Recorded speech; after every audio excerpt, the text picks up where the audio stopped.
All right, everyone, welcome back to Lakers Latest. I hope everyone had a good weekend. Fun weekend in LA. Went to Rams Chargers game. That was fun. My first time at SoFi, so that was an interesting experience. Not that the Rams have a big fan base anyway, but fun game. Ended well. Saw 3 touchdowns for Stetson Bennett. It was a good time. Like I said, hope everyone else had a good weekend. There's a ton going on.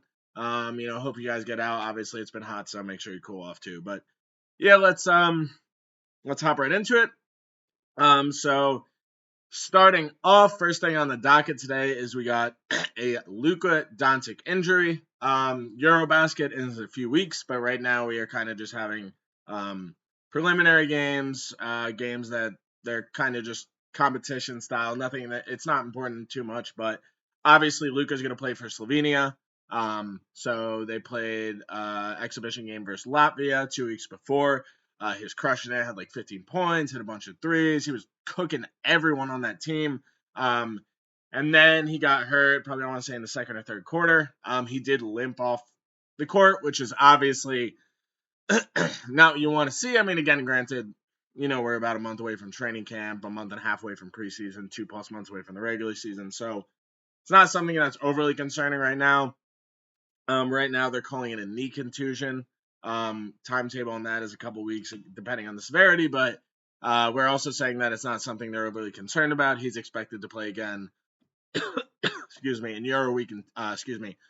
Eurobasket in 2 weeks for Slovenia. So the fact that they already feel comfortable about putting that timetable out there makes you feel a little bit better about where he actually is and about, is this something that's going to be concerning when the regular season comes around?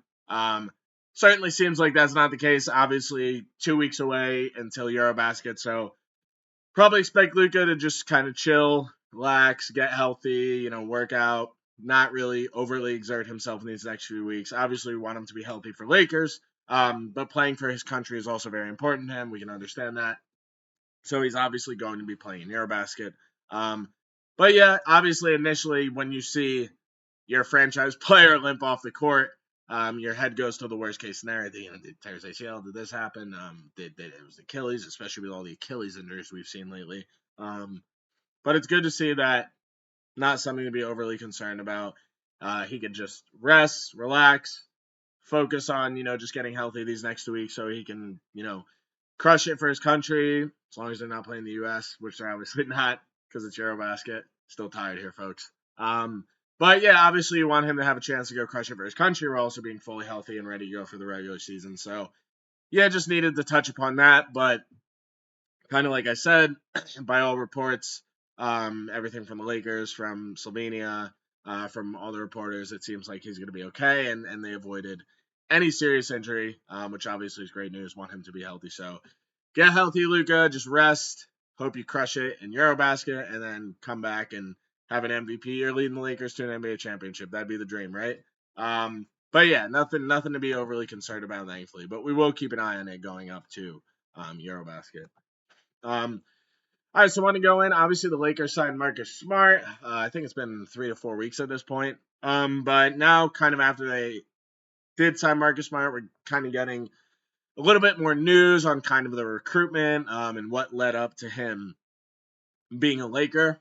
Obviously, there were other contenders who were interested in the services, but it kind of seemed early on that there was a focus on the Lakers. And one thing that was pretty specific that, we had heard a little bit of in the weeks in the previous weeks, but there's been a couple more reports about it lately, is the fact that Luca was a big part in recruiting Marcus Smart to come to the Lakers. That's great to see. I mean, again, even like ignoring the injury, like obviously Luca's the franchise player. The hope is that he's going to be here for the next 5 to hopefully 10 years, leading Lakers to multiple championships. So the fact that he's kind of going out of his way to recruit guys that he thinks can be crucial pieces of this team is great to see. And the idea is that, like, obviously Marcus Smart, the plan is for him to be a big piece of this team. Obviously, he's not a superstar. We know. I'm not saying this is going to be LeBron's last year, but we've kind of talked about it a lot. There's a very good chance that this will either be LeBron's last year in the NBA, or a very good chance it'll be his last year in Los Angeles. So Luka's got, like, obviously now LeBron can recruit people, but Luka's going to need to be that guy moving forward. We don't know if Austin Reeves is going to stay, but Luka is that franchise player. So, the fact that he's really going out of his way to try and help convince these guys to sign and have them come here is, I think, a great sign of the future. Right now, LeBron is that superstar next to Luca, but kind of like we said, there's a good chance he's probably going to be gone after this year. And then you're going to have to figure out, okay, who the hell takes LeBron's place? Like, who's going to be the superstar next to Luca Dantic? We've kind of talked about it. I don't really think it's going to be Austin Reeves. I think it'll be someone else probably. But the fact that Luca's going out of his way, he could have just enjoyed the summer, said, Rob, like, do your thing. I trust you. You get whoever you need to do. Get a couple good guys that'll make the team better. But, he wasn't satisfied. He wanted a guy like Marcus Smart on the team, so he went out of his way to go help recruit him. And, you say, like I said, if you think he's out of his way to go recruit a player like Marcus Smart, who knows what happens when, a Giannis or an SGA, I'm not saying an SGA because he's not going anywhere, but just like the caliber of that type player were to become available. If Luca's going out there recruiting Marcus Smart, he's going to go out of his way to really go grind down and recruit those bigger guys. Obviously not available right now, but just love to see Luca going out of his way to do these things. Hopefully it really means he's taking a leadership aspect of the team. This is going to be his team after this year. It's kind of already his team or joint LeBron. But yeah, I just love to see Luca going out of his way to obviously let Rob do his thing, but also push it further so he can sway these free agents' decisions making into coming to the Lakers. So keep doing that, Luca. Get healthy and crush it in Eurobasket King. We love you. All right, so next I got on the docket is the Lakers win total. Are they going to go over it? Are they going to go under it? So I'm just going to pull this up. I just want to make sure I got the correct win total here. The Lakers are currently set. This on FanDuel. Obviously, kind of DraftKings and Fanatics and all those other ones. It is different varying on where you look. But right now, FanDuel's the best of the best, so we're going to go off them. They got the Lakers. We got set at 48.5. Over 48.5, they got minus 102. Under 48.5, they got minus 130. Now, that seems like a pretty solid number. I think if you compare that to what they've done in the past few years, it kind of seems around correct. 48.5 would kind of put them in that. I'm just thinking the Timberwolves are 49.5. The Clippers are 49.5. And then the Rock. So you kind of, like I said, I've said you had the Rockets, Thunder, and Nuggets. And then after that, you kind of have the Timberwolves, Lakers, Clippers. And the odds kind of do that too. Clippers 49.5, Timberwolves 49.5, Lakers 48.5. Great, like even you keep looking, but 48.5. I feel pretty good about going over that.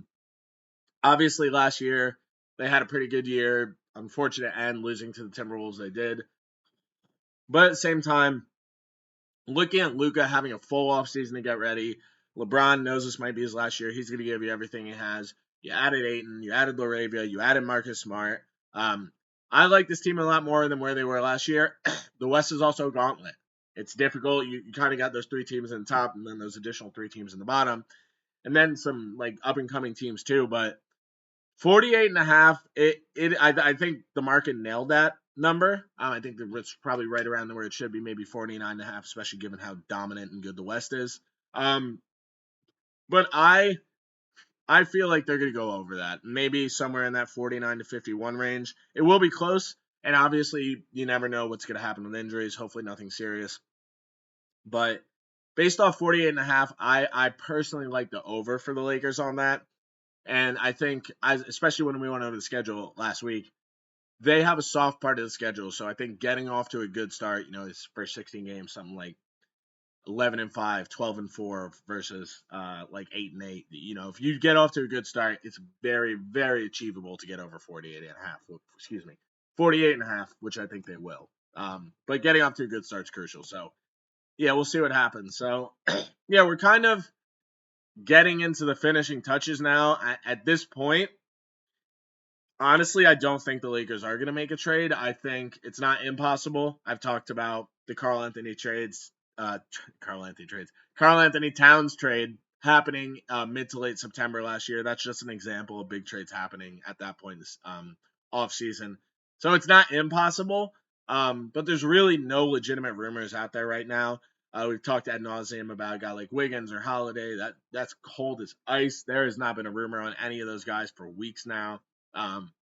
Even any rumor that's out there, it's almost mock trades. It's not even a legitimate rumor of like the Lakers are talking to this guy. So I'm not saying it can't happen. I just don't expect it to happen at this point. I think that the most likely addition is going to be another end of the bench guy. Maybe they're waiting out to see if there's one more buyout guy. I know we've talked about Vucevic. Doesn't seem like that's happening. Yeah, but at this point, I think, assuming that they're not going to make a big trade, they definitely still have a couple roster spots. I talked a while back about how a guy like Amir Coffey could be a good fit. He signed with the Bucks a couple days ago. Al Horford is still out there.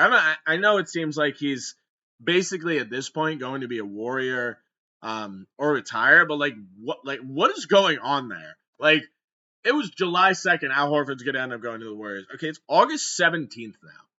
Like, what is going on? Like, why has he not signed with the Warriors? And I'm not like, damn, I don't know, man. Maybe give him a call and say, hey, LeBron, y'all have been enemies for so long. Maybe you can work it out and figure it out together. I don't know, man. Al Horford's probably the best free agent out there, but it seems like he's basically Warriors or retirement at this point. Outside of him, there are a couple notable free agents, restricted free agents available in Cam Thomas and Quentin Grimes. I can't imagine the Lakers being able to afford either of them. Both of them are looking for way more money. They're probably both going to end up signing qualifying offers. I think the most likely addition could be someone like a Malcolm Brogdon, right? Like, he's 33, but he can still contribute. I'm honestly surprised he's still available. I know he didn't have a good year last year, but this is still a guy coming off a 6-man of the year, 3 years ago. I honestly can't remember. 2 or 3 years ago. But he's still a valuable player. He, out of all the guys who are available on the free agent market, at least, I think are the guys that probably could have the most impact on this team. But yeah, we'll see what happens. Again, I really thought they were going to make a trade. Not saying they can't, but it's ice cold. There's no rumors out there at all. So maybe I'm wrong. Maybe Rob will just attack it and there'll be a deal that comes out of nowhere that none of us are expecting. We would all love that. But I wouldn't count on it. I think maybe 1 or 2 more bench additions and that's going to be that. Now, of course, that doesn't mean they're going to make a trade in season. That's very possible, especially most likely you do one at the deadline, but that'll be predicated off how this team plays, how comfortable they are with everyone, and how they're looking going to the deadline. So deadline's February, so we're still 7, 8 months, 6, 7 months away from that. So we'll cross that bridge when we get there. Let's just see what happens in the rest of the offseason, and we'll take it from there. But yeah, that's it. Again, hope everyone had a good weekend, and I'll catch you guys later.